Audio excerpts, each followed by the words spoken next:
Baruch Hashem, Boker Tov. Today's Daf Yomi is Horayos Daf Daled, Horayos 4. We're going to start on 3b, 8 lines from the bottom, right after the Mishnah concludes. Today's Daf is dedicated for a Shemir for the Chayalim, Hatzal for the Shvuyim, and Yeshua for Am Yisrael, and the Seis Tzara.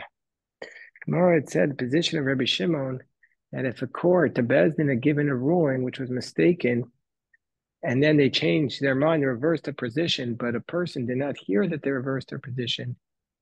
Rabbi Shimon says that the person who followed their initial ruling is going to be exempt from having to bring an individual sin offering.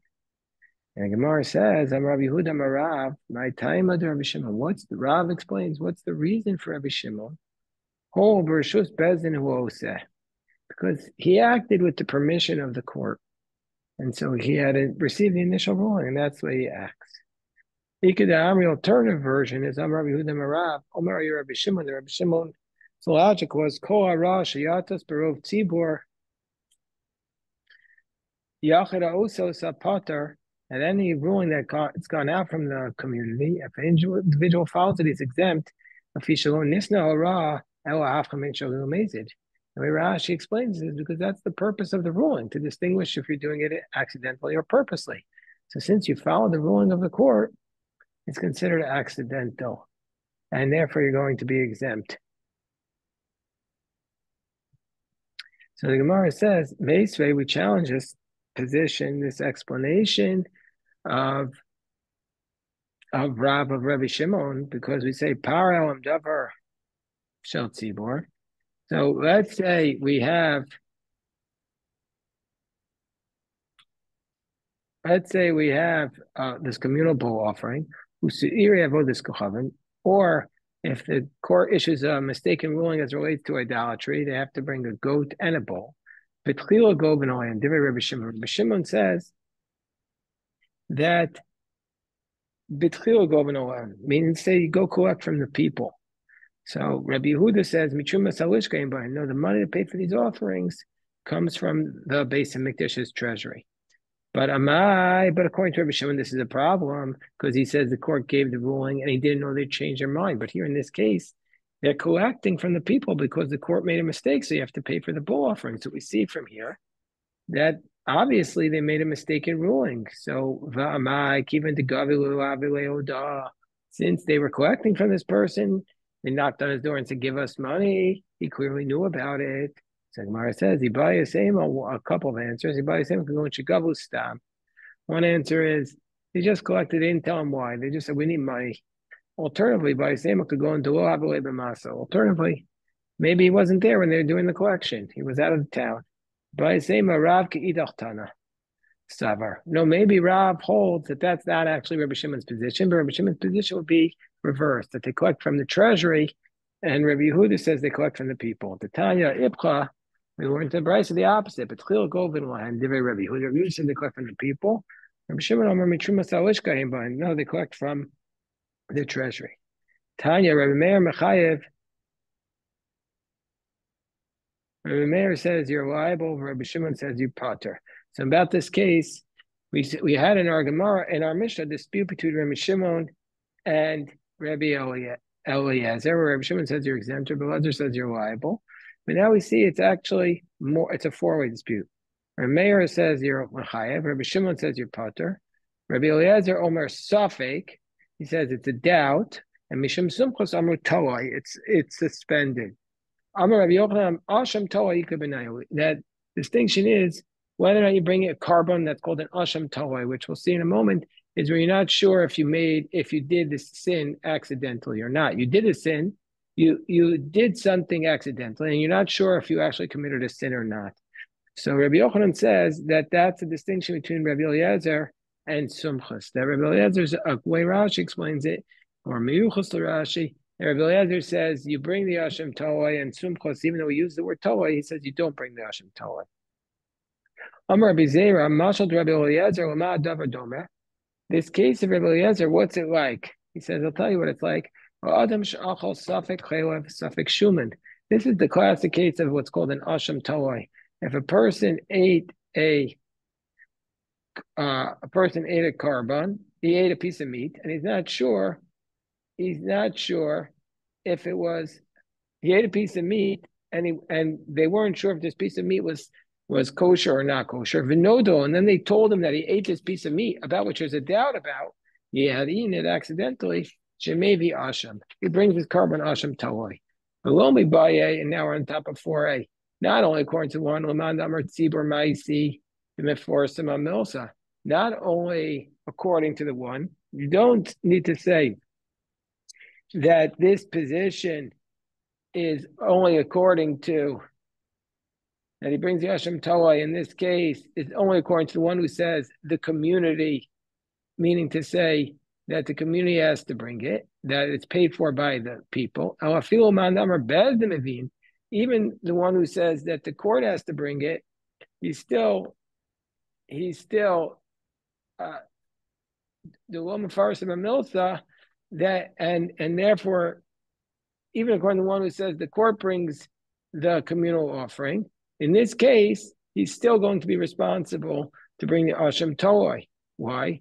The Lo Mefarsim Milsa, meaning to say, if the people would bring it, then he would be more aware of it. And so therefore we'd understand why he has to bring the Hashem Toa, because he should have known. But we're talking about even in a case where they're in the position that the court brings it, the Lo Mefarsim Milsa. And so therefore, maybe he wouldn't have known about it. So why should he have to bring the Asham Toa? Because he should have asked, and they would have told him. And that's why Rabbi Eliezer is saying he has to bring the Asham Toa. Boker Tov, we're on 4a, 4 lines from the top. I'm Rabbi Yossi bar Avin, Vitim Rabbi Yossi bar Zvida. Mashal the Sumchos Sumchos, who says he doesn't have to bring the Asham Toa. What's his case like? His case is like Adam Shevi Kaparaso Bein Hashmashos, a person who brought a korban right before sunset, or it's Bein Hashmashos. In this time, we're not sure if it's night or day. And really, the korban tamad was supposed to be brought last, but he snuck his korban in there.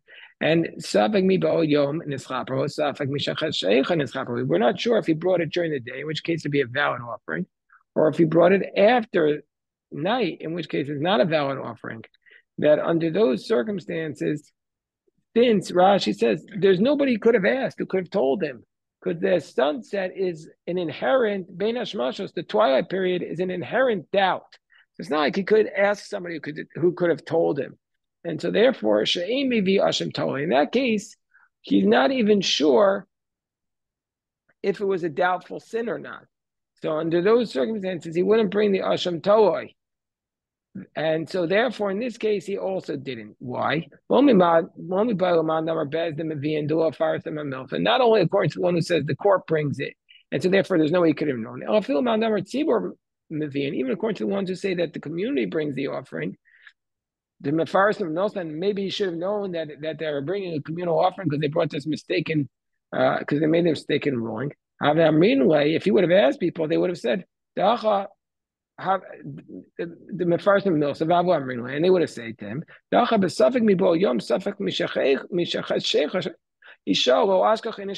had nobody to ask. Who's he supposed to ask? Meaning to say, he didn't know to ask. Why are they bringing this? And how's he supposed to know? He's just living his life. Why is he supposed to go? This regular citizen supposed to go and start challenging the court's rulings, and so therefore there's no real side to obligate him, because it's more likely to say he's exempt because he's relying upon the court. So that's the way Sumchos's position will be explained. So now we add in the next piece in the Mishnah that we saw that the ruling was, if he follows the mistaken ruling of the court, that the Mishnah says, Tanna Kama says, if he stays in his house, he's liable, but if he had gone overseas, he'll be exempt because there's no way he could have known. So Rabbi Akiva says, I agree, if he went overseas, he'd be exempt. So Ben Azai says to Rabbi Akiva, what's the distinction between the two cases? Rabbi Akiva says, well, if he goes overseas, there's no way he could have known, but if he stayed in his house, he should have known. So Gemara says, Shapir Kamali Rabbi Akiva Ben Azai. Rabbi Akiva said a good response to Ben Azai. If he's staying at home, he should have known that they reversed their ruling, and he shouldn't have followed it. Amarava No, yeah, Ben Azai would agree with that. Hichlik b'derech kika b'nei. No, the case where it's a dispute is where basically he checked out. He's ready to go away for the weekend. He's ready to go to the beach. So he has in his mind to leave. So there, Rabbi Kiva says he's going to be liable, but Ben Azai says since he checked out, he's not liable. Ben Azai, he's still in his home. Chayev dababese because the Ben Azai is still in his home, so he's liable. Well, Rabbi Akiva Potter, according to Rabbi Akiva, there was the opposite of what I initially said. He'd be exempt. According to Rabbi Akiva, he'll be exempt because in his mind he's already checked out. So now the next piece of the Gemara, which will basically take up the rest of the daf, is that the court is only going to be have to bring a parallel davar shel tzibur if they said to uproot a part of a mitzvah, but not the whole mitzvah. And so too, yeah, you had a question, Jeff? That's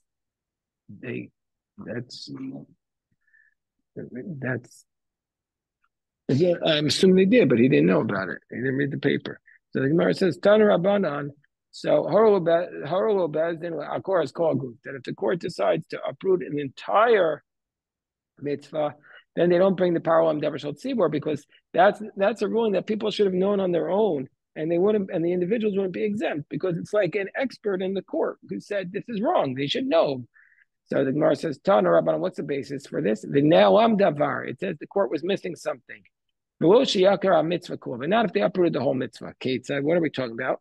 Amru, ein nida b'torah, ein Shabbos b'torah, ein avodas klam b'torah. Let's say they say there's none of these major laws like nida, Shabbos, or idolatry. Yachayu chayam, and I might think the court is liable. Tamalomar v'ne'elam davar. If it's missing davar, v'losha t'salei mitzvah kula. If they're missing a part of something, not the whole mitzvah.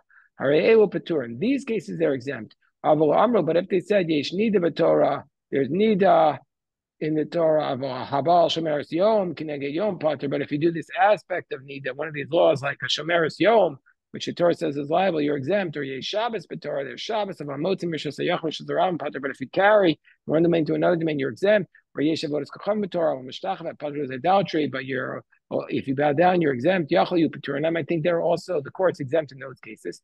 Tamomar V'Ne'alam Davar, if they're missing a part of it, V'lo Kol Aguf. Meaning to say, therefore, they'll be liable because that's not the entire law. Amar Mar Yachol Yu Peturin. Wait 1 second. First, the Gemara says, what does it mean? I might think they'll be exempt if they just said to uproot a part of the law. Ibakiyom miktas ubitom miktas Peturin. Bakiras called Guf Peturin. The first part of the argument was that if they uproot the whole thing, they're exempt. So if they uproot the whole thing, they're exempt. How can you also think if they uproot a part of it, they're exempt? So then how would they ever be liable?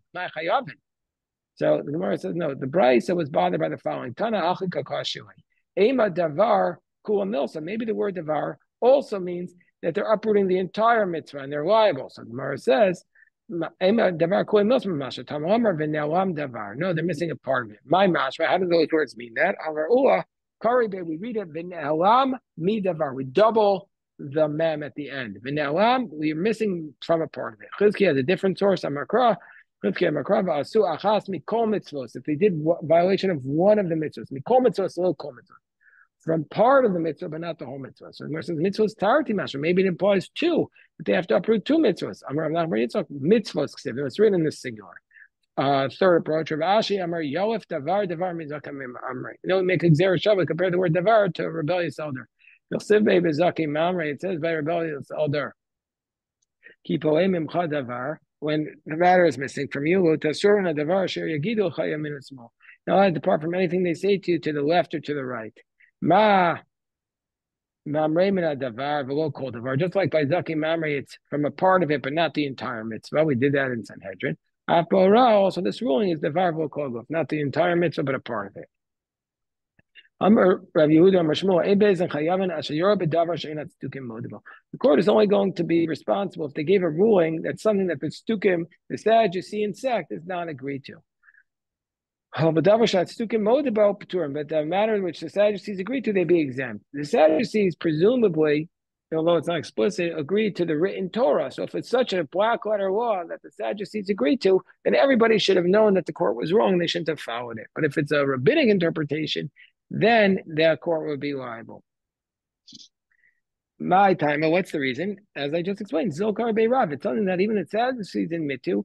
Then you should have known it yourself. You shouldn't have said just tried to hide behind the court. You're the expert there. Tanan yesh nida b'torah v'abal shomer yom k'neged yom pater. So the more challenges this teaching of Shmuel. What do you mean? It says that if the court ruled that a Shomeris Yavam by Nida is exempt, they're going to be liable. By mine, that's a black letter law in the Torah. Shomeris Yom Kinege Yom, Hakstiv, V'Safar Law, it's written in the Torah. She has to count one day to see if she's bleeding. So the Gemara says, no, they ruling on an aspect of that law. That's why they're liable. The Amra Ha'ara Sharia, they said, yeah, actual intercourse is prohibited, but just the initial stages is going to be permitted. But they're wrong, and so therefore they're liable. Gamar Biuda Asira, but they said Ha'ara is permitted, but the conclusion is prohibited. Gemara says, no, that's also explicit in Torah. Namiksiv, Es Mikorah Ha'ara. So no. So what was their ruling? That there was a mistake. They said the typical intercourse is prohibited, but the atypical is permitted. Gemara says, no, Haksiv, that's also explicit. Mishkavei Isha, the way one lies with a woman. The Amri Kedarka As. So, no, what did they say? They say Kedarka is prohibited, but Afilu Kedarka Asar Afilu Ha'ara B'Shalo Kedarka. Kedarka Asar Afilu Ha'ara. In the typical manner, even the initial stage is prohibited, but Shalo Kedarka, the atypical manner, so they made this mistake in ruling that initial intercourse Shalom Kedarka is permitted. Well, the Gemara says, well, if that's the case, why limit it to Shomeris Yavam? Nida Nami. Well, then the law applies to even a general Nida. So therefore, Gemara reverses that. Well, Kedarka. So what they said is Kedarka is permitted. Uda'ami Ha'ara Be'isha Davo Hudichsiv. And they thought that Ha'ara is prohibited just by a regular Nida, but not by a Shomeris Yavam, because of the word Dava.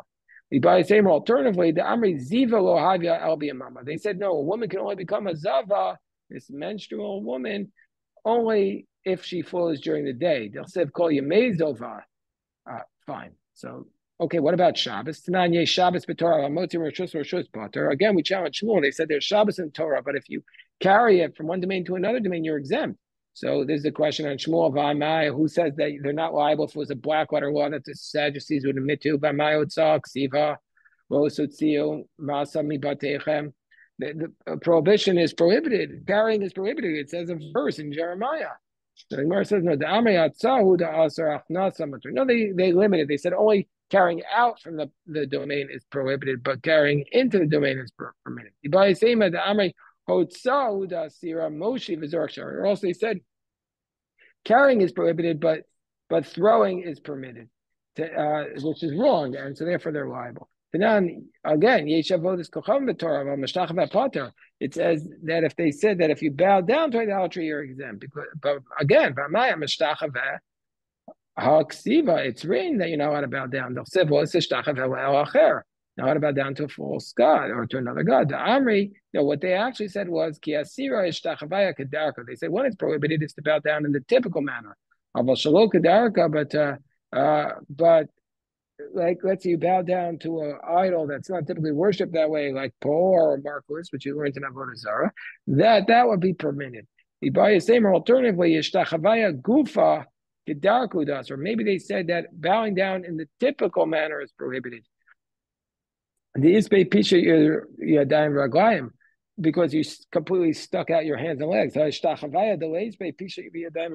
you bow down in a manner where you don't typically stretch out your hands, then that's going to be permitted. Sharia. So these are the mistaken rulings that they made. The Bai Rav Yosef from the top of Dawud Amabez, 4b, Rav Yosef asks the following question. Ein Charisha b'Shabbos. Let's say the court says there's no prohibition of plowing on Shabbos. Before they discussed no prohibition of carrying on Shabbos. That's the last of the 39 malachos. The first of the 39 malachos is plowing. So let's say they said there's no plowing on Shabbos. Mi amrina, do we say kiven de kamodu bekulo milsa kabito miktas v'kimitz? Since they're admitting to the concept of Shabbos, therefore we view this as though it's just rejecting a portion of the law. Odelma kiven de ka'akari on leil charisha. Or do we say since given the Even that Charisha Kol Ikar Kakiras Guftam. Or maybe they since they're uprooting the whole assets of plowing, therefore, it's like they're uprooting a whole mitzvah and they be exempt from a communal offering. So Tashma, so let's try and bring a proof. Yesh nida b'Torah aval bal shemeres yom k'neged yom pater. Our Mishnah said if there's nida, but the shemer, but you're exempt for shemeres yom, they be liable. V'amai karyan shemeres yom k'neged yom kol ikar. They've completely uprooted this aspect of nida, which is shemeres yom k'neged yom. So Horayos say no, shemeres yom dika amrin. No, it's like the limitation of Shomeres Yom, like what we discussed on the previous summit with either not at night, or they said it doesn't apply. It doesn't apply. They are under certain circumstances. Another attempt to answer Yosef's question. And here too, same question. There they've uprooted the prohibition of carrying and the entire prohibition. So therefore, we see from here you should be liable for plowing. Or it gives the same answer. Nami Rav Yosef says Kedishanina. No, we limit it that they thought maybe that you're allowed to throw it from one domain to another. Tashman next attempt. Yeshav Chacham b'Torah v'Mashtach v'Pater. So too. V'Amai Karin l'Shtach v'Kolikar. They completely uprooted the prohibition of bowing down. Mara said no. Amri Yishtach Nami Kedishanina. Like we learned before, that bowing down means. It was a limitation that they said that you're not prohibited to bowing down to the or Marcolius, or the manner in which you bow down is not prohibited. By Rabbi Zera, let's say the court says in Shabbos b'Shviyis that in the sabbatical year there's no prohibition of Shabbos.